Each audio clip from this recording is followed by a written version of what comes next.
안녕하세요. 미친 신우의 헛소리 때문에 하마터면 이혼 엿딱지를 달 뻔한 30대 여성입니다. 어디 가서 하소연을 하자니 제 얼굴에 침 뱉기 같아서 차마 입이 안 떨어지고, 그렇다고 그냥 넘어가자니 성질이 뻗쳐서 하루하루가 지옥 같은 게 정말 미치겠더라고요. 그래서 이렇게 익명의 힘을 빌려 제 이야기를 하러 왔어요. 남편하고는 지인의 소개로 처음 만났습니다. 당시 저는 동네에서 작은 옷가게를 운영하고 있었고, 남편은 회사를 다니는 평범한 직장인이었죠. 지인 말로는 저희 둘이 성격도 조용조용하고 뭔가 서로 풍기는 분위기가 닮아있다며 꼭 만나게 해주고 싶었다고 했어요. 그리고 지인의 말대로 남편과 저는 닮은 구석이 많았습니다. 여러 사람과 만나 왁자지껄한 분위기에서 서로 어울리기보다는 한두 명의 친한 사람들과 속 깊은 이야기를 나누기 좋아하고, 동물이라면 사족을 못 쓰는 것도 비슷했죠. 하지만 무엇보다도 취향이라고 해야 할지 입맛이라던가 좋아하는 영화 장르라던가 그런 게 비슷하니 참 좋더라고요.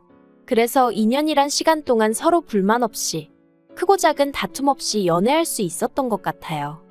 남편이나 저나 처음부터 결혼을 생각하고 만나기 시작한 것은 아니었지만, 저 32, 남편은 36이다 보니 언젠가부터 자연스레 결혼 이야기가 나오기 시작했어요.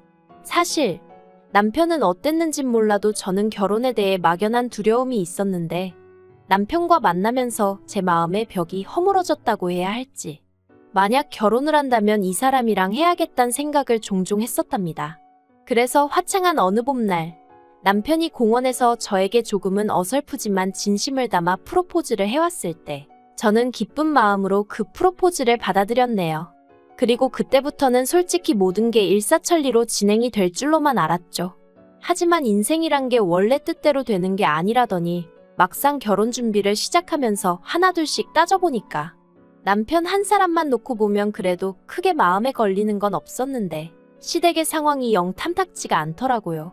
일단 남편의 가족관계만 두고 보자면, 아버님은 남편이 어렸을 때 일찍이 돌아가셨고, 이후로 어머님과 누나 그렇게 세 식구가 서로 의지하며 살았다고 들었어요.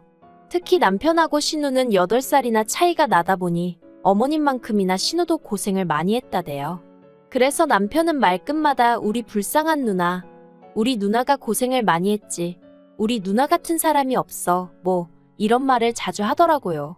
그런데 솔직히 이게 그렇게 듣기 좋지는 않았습니다. 물론 남매 간의 우애가 좋은 건 응당 본받아야 할 일이고 칭찬받아 마땅한 일이지만, 고부 사이만큼이나 어려운 게 신우와 올케 사이라잖아요. 그러니 제 입장에선 만약에 신우랑 나랑 부딪히는 일이 생기면 남편이 과연 내 편만을 들어줄 수 있을까 하는 좀 유치한 걱정이 자꾸 되는 거예요. 만약 남편이 공평하게 한답시고 중재를 하려 든다거나 신우 앞에선 신우 편 들고 제 앞에선 제 편을 드는 식으로 처세를 한다면 그 또한 정말 짜증날 것 같았으니까요. 아무튼 남편이 어찌나 신우에게 애틋한지 부담스러웠던 게 사실입니다. 하지만 그래도 결국 남편과 결혼을 하기로 한 결정을 번복하진 않았어요. 당시 신우는 어머님과 대전에 살고 있었고 계속해서 그렇게 모시고 살 거라고 했기에 저희 부부와 그렇게 자주 만날 일이 있을 것 같진 않았거든요. 그래서 솔직히 살면서 신우랑 마주치면 몇 번이나 마주치겠나 싶어 더는 신경 쓰지 않기로 했던 거죠. 그런데 결혼식을 올리고 반년도 지나지 않아 또다시 생각지도 못한 상황을 마주하게 되었습니다. 남편이 지방으로 가게 되었거든요. 당시 남편이 다니던 회사는 작은 건설 회사였는데, 제가 회사 사정까지는 자세히 모르지만 전국 각지에서 일을 받아 한다고 들었어요. 그런데 이번에 남편이 맡게 된 공사는 누군가는 해당 지역의 관리감독역으로 가 있어야 하는 상황이었고, 회사에선 그 자리에 저희 남편이 가길 원한다대요. 처음에 그 이야기를 듣곤 정말 눈앞이 깜깜했습니다. 머리가 멍해졌다고 해야 할지. 왜냐하면 남편이 발령받은 지역이 저희 사는 곳에서 차로 왕복 6시간은 좋게 걸리는 곳이었으니까요. 그 거리를 차마 남편더러 매일같이 오가라고 할 순 없고, 이걸 어쩌지 싶대요? 그리고 아니나 다를까 남편은 당연히 그쪽 지역에 집을 얻어야 하지 않겠냐면서 저더러 한 달 안에 가게 정리해 그러대요. 그런데 솔직히 남편과 떨어져 지내는 건 싫었지만 동시에 현실적인 고민을 안 할 수가 없었습니다. 저희 남편, 어디 가서 말하기 부끄럽지만 한 달에 270 정도 벌어요. 외벌이로 가정을 꾸려나가기엔 턱없이 부족한 돈이죠. 하지만 다행히 제가 동네에서 하는 옷장사이긴 해도 단골이 꽤 많아요. 그래서 저도 얼마나 많이는 아니지만 남편만큼은 벌어오고 있었거든요. 그러니 무턱대고 남편과 떨어져 있기 싫다는 이유로 제가 하던 일까지 접어가며 따라가는 건 아니다 싶대요. 까놓고 말해서 남편 따라 연고도 없는 그 지역에서 하루 종일 무슨 집 지키는 강아지 마냥 남편만 기다리며 살기도 싫었고요. 그리고 비록 지금 사는 집이 오래된 구축 아파트긴 했어도 엄연히 저희 명의였던 데다가 처음에 이사 들어올 때 신혼집 분위기 낸다고 리모델링도 싹 다 해서 들어왔어요. 그런데 이 집을 남한테 세를 주고 저희는 저희대로 지방에 내려가서 세를 얻어 산다. 솔직히 생각만 해도 짜증도 나고 속도 상하고 정말 내키지 않았죠. 그래서 며칠의 고민 끝에 남편에게 같이 가는 건 아닌 것 같다고 했어요. 나도 서운하고 섭섭하지만 당분간 주말 부부로 지내자고요. 그리고 다행이라고 해야 할지 남편의 반응은 비교적 덤덤했습니다. 그리고 아닌 게 아니라 얘기를 나눠보니 남편도 저랑 비슷한 생각을 했더라고요. 그러면서 남편이 자기가 능력이 부족해서 이런 일이 생긴 것 같다고 미안하다는데 솔직히 저 철없는 생각이지만 남편이 상사한테 말이라도 한번 해보면 안 되나 싶대요. 막말로 남편 회사 사람들이래봤자 많지도 않고 저희 결혼한 지 얼마 안 된 거 다 알 텐데 이런 시기에 지방 발령을 꼭 내야 하는 건지 한번 따져보라고 하고 싶었죠. 하지만 저희 남편 솔직히 그런 주변머리가 없어요. 그러니 위에서도 저희 남편을 꼭 집어 발령을 낸 걸지도요. 아무튼 저희는 이렇게 된 상황과 결정을 양가에 알렸습니다. 그리고 친정부모님은 하나뿐인 딸이 시집간 지 얼마 되지도 않아 대부분의 시간을 독수공방하게 생겼다며 몹시 속상해하셨어요. 하지만 시댁의 반응은 좀 달랐습니다. 며느리가 혼자 있게 된 것보다 남편이 마누라 없이 혼자 어떻게 생활을 하냐며 속상해하셨거든요. 아무리 팔은 안으로 굽는다지만 저랑 만나기 전에 혼자 내리 10년을 자취를 했던 남편인데 갑자기 저랑 결혼을 하고 나서는 제 도움이 필요하다고 생각하시는 게 좀 황당하대요. 하지만 황당한 이야기는 이게 다가 아니었습니다. 본격적으로 남편이 지방으로 내려갈 준비를 시작하고 얼마 지나지 않았을 때였어요. 어디서부터 이야기를 해야 하나 싶은데 신우에게는 아들이 하나 있습니다. 나이도 21살로 성인이에요.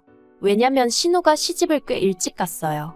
아버님 돌아가시고 어머님이랑 고생하던 시기에 시매부가 신우한테 참 잘해줬었다나 봐요. 그래서 일찍이 결혼하고 시조카 낳고 그랬는데 시매부가 시조카 중학생 되던 해인가 여자가 생겼다며 이혼하자고 들더랍니다. 얼마나 그 여자한테 홀렸는지 자식이고 재산이고 다 필요 없다면서 도장만 찍어달라고 빌더라나요? 그래서 남편이 시매부를 쫓아가서 아주 두들겨 패놨었다는데 뭐 아무튼 그렇게 신우가 이혼하고 이후로 시조카를 혼자 키웠는데 문제는 어찌나 오냐오냐 키웠는지 한마디로 개념이 없어요. 하지만 무엇보다도 제가 시조카를 이토록 싫어하게 된 건 한 가지 찜찜한 일이 있었기 때문이에요. 결혼식 당일 원래는 남편 친구 둘이서 남편 쪽 축의금을 받아주기로 했었는데 시조카가 갑자기 그런 건 원래 가족 한 명 친구 한 명이 같이 해야 되는 거 아니냐며 딴지를 걸대요. 말이야 돌려 했지만 한마디로 남편 친구들을 어떻게 믿냐는 얘기였죠. 그리고 그 얘기를 듣고 남편이 크게 화를 냈어요. 자기 친구들을 뭘로 보고 그런 소리를 하느냐면서요. 하지만 옆에 있던 신우가 아주 틀린 말도 아니라면서 그러니까 그냥 깔끔하게 자기 아들이랑 친구 한 명이랑 돈 받으라 해 하는데 그래서 결국 자의반타의반으로 조정을 하게 되었죠. 그런데 며칠 뒤 남편과 제가 그날 고생했다는 뜻으로 남편 친구에게 밥을 사게 되었는데 어느 정도 분위기가 무르익었을 무렵 친구가 조심스럽게 이 얘기를 어떻게 해야 할지 모르겠다면서 그래도 알려주는 게 좋을 것 같다고. 시조카가 축의금에 아무래도 손을 댄 것 같다는 거예요. 자기가 급한 전화를 받느라 잠깐 자리를 비웠었는데 그때 시조카가 봉투 몇 개를 숨기는 것 같았다면서요. 아, 정말이지 그 이야기를 듣는데 심란하더라고요. 그래서 남편을 쳐다봤는데 남편 표정이 마치 뭔가 이미 알고 있는 사람 같았달까요? 그래서 그날 집으로 돌아오는 길에 아까 당신 친구가 한 말이 너무 신경 쓰인다며 남편 반응을 슬쩍 떠봤습니다. 그러자 남편이 실은 자기도 마음에 걸리는 부분이 있긴 한데 그래도 혹시나 자기가 잘못 생각한 거면 뒷일을 어떻게 수습하나 싶어 그냥 넘어갔다며 그냥 이 일은 묻고 가자대요. 하지만 제 성격이 원래 옳고 그른 건 꼭 따져야 하는 편이라. 결국 남편 축의금 명부를 옆에 펼쳐놓고 남편을 붙들어 앉혀놓고 하나씩 계산을 맞춰나갔습니다. 그리고 다 계산하고 나니까 정확히 40만 원이 비더라고요. 황당했죠. 40만 원이 얼마나 큰 돈은 아니지만 그래도 그 자리에 앉아서 돈에 손을 댔다는 게 어처구니가 없었달까요? 그런데 남편이 이 일은 신우한테도 시조카한테도 말하지 않았으면 좋겠다대요. 일 크게 만들어서 서로 좋을 게 뭐가 있냐고. 막말로 우리가 앞으로 시조카한테 우리 돈을 맡길 일이 뭐가 있겠냐면서 그냥 용돈 한번 줬다 생각하고 넘기자며 저를 계속 말리더라고요. 그래서 결국 저도 그냥 넘어가는데 동의했어요. 솔직히 증거가 확실히 있는 것도 아니고 저도 결혼한 지 얼마 되지도 않은 시점에 시댁 식구들과 얼굴을 붉히고 싶진 않았으니까요. 그런데 남편의 이사 날짜가 잡히고 나자 신우가 정말 골 때리는 얘기를 꺼냈습니다. 공무원 시험을 준비하는 시조카를 저희 집으로 보내겠다는 거였죠. 아무래도 대전보다는 서울에서 공부하는 게 더 유리할 것 같다면서 말해요. 당혹스러웠어요. 가뜩이나 시조카한테 감정도 좋지 않고 가능하면 말도 안 섞고 싶은데. 하지만 이런 이야기를 구구절절 신우 면전에 대고 할 수도 없는 노릇이니 그냥 남편도 없는 집에 시조카랑 어떻게 둘이 지내냐고 그랬어요. 싫은 건 둘째치고 불편해서 어떻게 둘이 사냐고요. 그리고 그건 사실이잖아요. 시조카 오면 보나마나 처음엔 안 그래도 된다고 해도 결국 뭐 좀 해먹여라, 이거 해줘라 저거 해줘라 바라는 게 얼마나 많아질지 안 봐도 뻔할 뻔잔데 막말로 똥물에 꼭 발을 담궈봐야 똥물인지 아나요?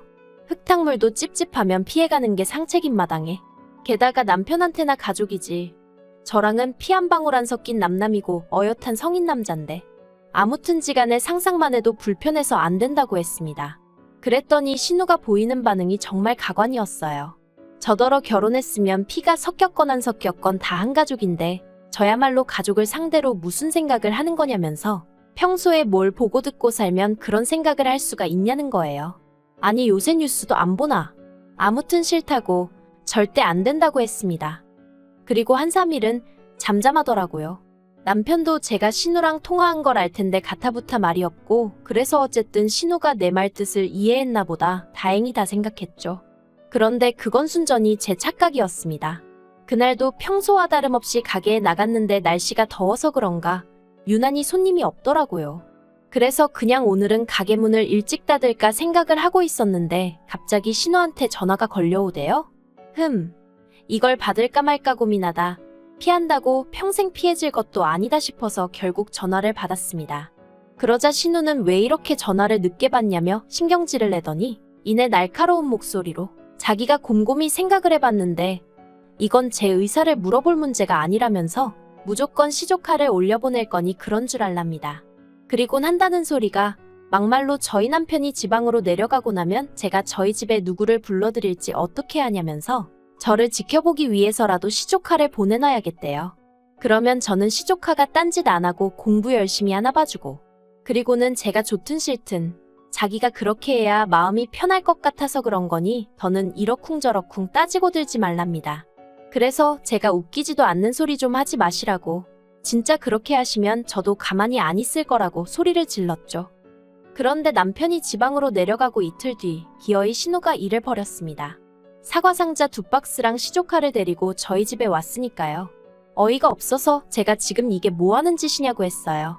그랬더니 자기가 분명히 얘기하지 않았냐면서 오히려 절 이상한 사람처럼 보는 겁니다. 그리고는 정말 무대뽀처럼 시조카를 앞세워 저희 집으로 들어가는데 도저히 저 혼자 힘으론 안 되겠다 싶어서 경찰을 불렀네요. 신우는 제가 경찰을 부른지도 모르고 작은 방에 시조카랑 같이 짐을 풀고 있었습니다.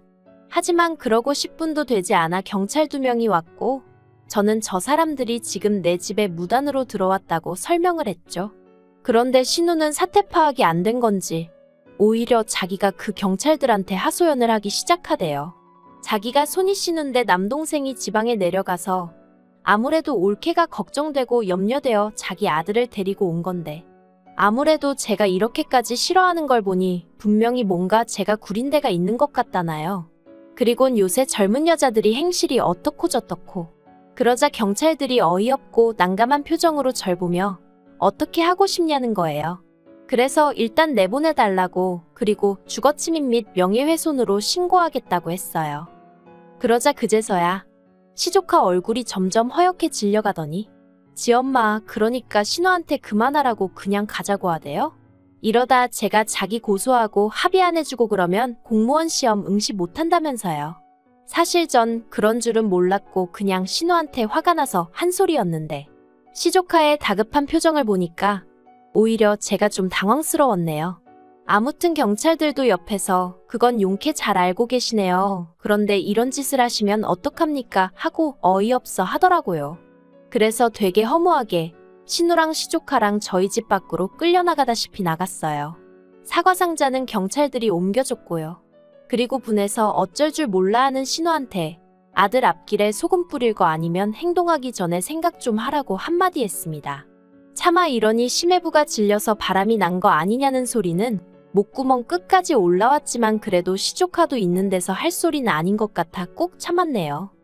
그리고 그날 밤 남편한테 전화해서 정말 불같이 화를 냈어요. 당신 누나 경우가 없어도 너무 없는 거 아니냐고.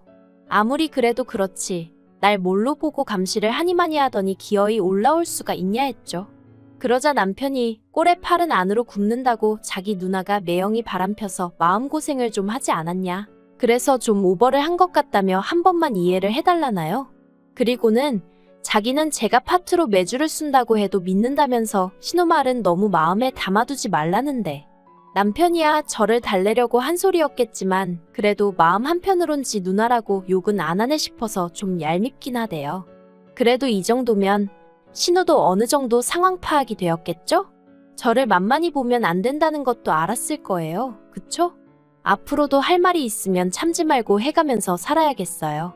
제가 남편이랑 결혼을 해서 신우보다 아랫사람인 건 맞지만 그게 신우한테 찍소리도 하면 안 된다는 뜻은 아니니까요.